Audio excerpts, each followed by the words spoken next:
Salut! Aïe! Les gars, ne parlez jamais en vous rasant. Mais au fait, pourquoi est-ce qu'on a besoin de se raser? Regarde un peu, j'ai quelque chose à te montrer.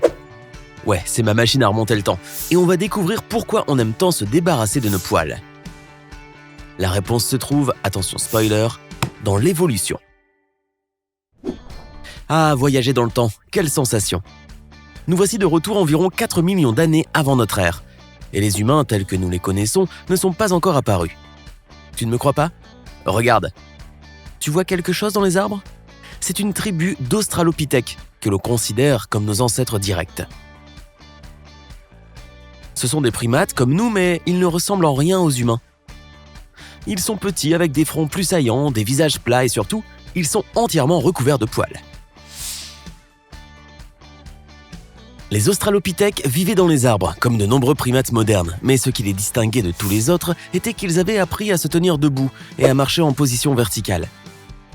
Les scientifiques pensent qu'ils faisaient cela pour marcher sur des branches trop fragiles ou trop souples qui auraient cassé sous leurs 4 pattes.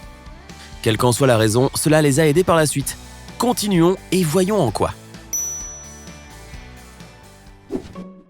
Avançons de 500 000 ans et nous voilà devant une autre tribu d'hominiens, des singes qui ressemblent à des humains. Ils ne sont pas très différents des Australopithèques que nous venons de voir, il y a seulement un demi-million d'années. Eh oui. Mais un grand nombre d'entre eux vit maintenant sur le sol. C'est le moment où le régime alimentaire de nos ancêtres a commencé à changer. Les forêts ont été remplacées par des savanes grandissantes et il est devenu plus difficile de se nourrir dans les arbres. Pour trouver des feuilles et des fruits, il leur fallait parcourir des étendues de plus en plus vastes. Si bien qu'à la fin, ils se sont dit que ça n'en valait pas la peine et ils ont trouvé de nouvelles sources de nourriture sur le sol. Des feuilles de buisson, de l'herbe et plus tard même des animaux herbivores. Nous sommes en train d'assister au progrès de l'évolution. Ils sont encore poilus, certes, mais je vais y venir. D'abord, faisons un autre bond en avant de 500 000 ans. Ici, les hominiens se sont installés sur le sol de manière permanente. On ne verra plus d'Australopithèques dans les arbres. Ils sont tous descendus et se sont établis dans les prairies. À ce stade de l'histoire, un gibier plus nombreux est apparu, et nos ancêtres ont pris goût à la viande. Les scientifiques ne savent pas pourquoi, mais il semble que nous ayons été omnivores, c'est-à-dire que nous mangeons de tout depuis le début. Quoi qu'il en soit, les hominiens se sont mis à chasser davantage, et cela a entraîné des développements très intéressants. Voyons cela de plus près. Un autre bond d'un demi-million d'années et enfin, les primates qui marchent debout ont perdu une partie de leurs poils. Pas tous. Mais c'est un début. Comment ça se fait? Eh bien, juge-en par toi-même. Le soleil est brûlant, la savane est dégagée et ne fournit pas d'ombre pour se protéger de la chaleur. Mais dis donc, je transpire rien qu'à rester ici. Et maintenant, imagine qu'il te faille ramasser de l'herbe et des œufs, chasser, manger et tout faire sous ce soleil, et tout cela en étant recouvert d'une épaisse couche de fourrure. Tu grilles? Voilà ce qui me vient tout de suite à l'esprit. Nos ancêtres ont dû trouver un moyen de réguler leur chaleur corporelle, sinon ils allaient tout simplement cuire sous leur propre peau. C'est pourquoi, selon la théorie la plus populaire, les hominiens ont commencé à se débarrasser de leurs poils corporels. Ils avaient besoin que leur peau respire pour transpirer convenablement. La transpiration contribue à refroidir le corps en libérant de petites gouttes de liquide sur la peau. Pendant que la sueur s'évapore, la surface de la peau et les petits vaisseaux sanguins perdent leur chaleur. Mais s'il y a une couche de fourrure ou de poils sur la peau, la chaleur reste prisonnière et tu peux transpirer autant que tu veux, ça n'aidera pas à te rafraîchir. Avançons un peu plus, disons 1 million d'années plus tard. Là, nous trouvons des hominiens qui ont déjà tellement perdu de poils qu'ils sont presque identiques aux humains modernes. Ils ont encore des cheveux drus sur la tête et des poils à d'autres endroits du corps, mais une grande partie de leur pelage a disparu de leur poitrine, de leur dos, de leurs bras et de leurs jambes. Leur peau est également plus foncée que celle de leurs ancêtres, ce qui est aussi un signe d'évolution. Les scientifiques estiment que les premiers hominiens à perdre leurs poils avaient la peau rose et sensible. Oh, les coups de soleil qu'ils ont dû attraper à l'époque. Quoi qu'il en soit, c'est à cause des coups de soleil que leur peau s'est assombrie avec le temps. Au début, ils étaient simplement bronzés, mais comme c'était une nécessité, ce bronzage a fini par devenir une caractéristique de leur évolution. Donc, une peau dégagée permet de transpirer efficacement. Mais comment cela nous a-t-il aidé sur le long terme? Les autres mammifères, notamment les primates, n'ont pas comme nous perdu leur poil et leur fourrure. Les hominiens devaient donc avoir de bonnes raisons. Et c'était le cas. Regarde un peu, voilà un très bon exemple.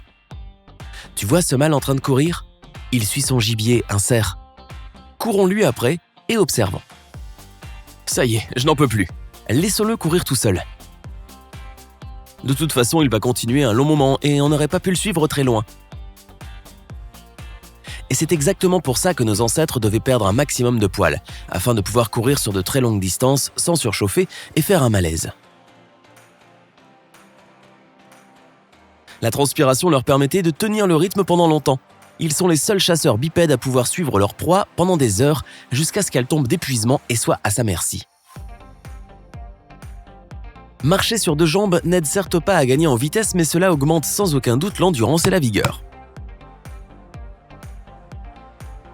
Mais il y a encore quelque chose qui ne colle pas. Par exemple, pourquoi les hominiens ont-ils perdu leurs poils si tôt? Ne devaient-ils pas se protéger du froid la nuit? Or, selon les archéologues, ils n'auraient commencé à faire du feu que 500 000 ans avant notre ère. Allons jeter un œil. Tu vois, ces gars-là se servent du feu pour cuire de la viande et se réchauffer. Mais si on revient en arrière... Non, pas de feu ici. Les scientifiques n'en sont pas tout à fait sûrs, mais il existe une hypothèse selon laquelle c'est en se serrant les uns contre les autres qu'ils se réchauffaient la nuit. Après tout, c'étaient des créatures très sociables, tout comme nous, ou encore plus que nous dans ce cas précis. Et une autre chose que cette perte générale de poils ne semble pas expliquer, c'est pourquoi les humains ont encore autant de cheveux sur la tête, mais pas, disons, sur la paume des mains ou la plante des pieds. Eh bien pour les pommes, l'explication est assez simple. Tout comme nos ancêtres les primates, nous avons besoin que la peau de ces parties soit dénudée pour une meilleure adhérence. As-tu déjà essayé d'attraper une barre de métal avec des gants de laine ou de fourrure aux mains? Bon courage! Les poils glisseraient et tu laisserais simplement tomber la barre, quelle que soit la force avec laquelle tu serres. Ce sont les minuscules petites rainures sur la peau de tes pommes et de tes doigts qui t'aident à saisir les objets avec plus de fermeté. Elles servent aussi à t'identifier auprès de la police, mais ça, c'est une autre histoire. Il en va de même pour la plante de tes pieds, bien que celle-ci soit un peu plus archaïque que tes pommes. En fait, on pourrait tout aussi bien recommencer à avoir des poils sur la plante des pieds, parce qu'à l'origine, on s'en est débarrassé pour le même motif, une prise ferme. Souviens-toi, nos lointains ancêtres grimpaient aux arbres comme des singes, et ils utilisaient leurs mains et leurs pieds pour le faire. Ils avaient des orteils plus longs et des pieds plus souples. Pour nous aujourd'hui, saisir ne serait-ce qu'un stylo avec le pied est chose difficile. En ce qui concerne notre tête, c'est une toute autre histoire. Selon une hypothèse, nous aurions conservé des cheveux épais en raison de notre position verticale. Lorsque nous sommes debout, c'est notre tête qui est la plus exposée au soleil. Et cette couche de cheveux protège la peau et le cerveau de la chaleur. Cela n'explique pas les poils à d'autres endroits, mais ça explique au moins quelque chose. Et enfin, la question la plus importante de toutes. Pour y répondre, il nous faut revenir à notre époque. Nous y voilà. Tiens, regarde par la fenêtre. Tu vois ce type là-bas? Il a d'épais poils noirs sur tout le corps. Et celui-là à côté de lui, il est presque imberbe.